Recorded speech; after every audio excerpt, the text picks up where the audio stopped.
Tracy Brabin.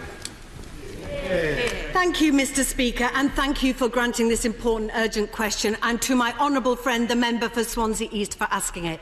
Gambling firm Bet3652 winning the rights to broadcast FA Cup matches exclusively through its website and applications has outraged many, because we're all too aware of the devastating impact gambling can have on lives. At the heart of this issue is the cynical way Bet365 hook people into placing bets and gambling during the matches, almost grooming people into becoming gamblers. We know the link between gambling, mental health and suicide is real.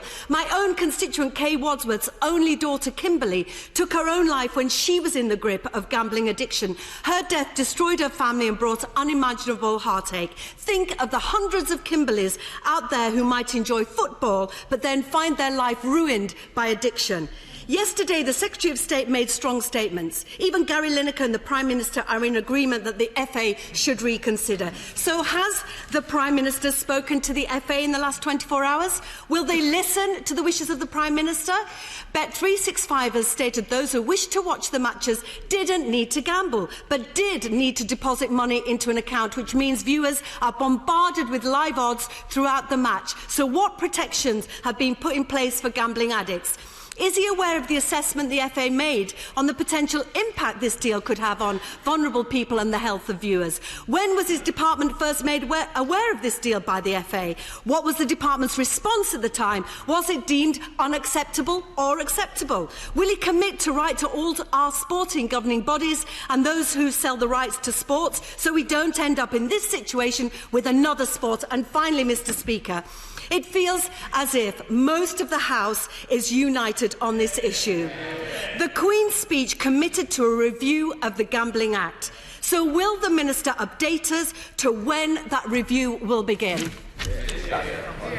Thank you. Can I welcome the Shadow Secretary of State to her place? I would just like to point out that this arrangement through IMG is not solely through Bet365. There are 6 other gambling companies who do have the rights to these broadcasts.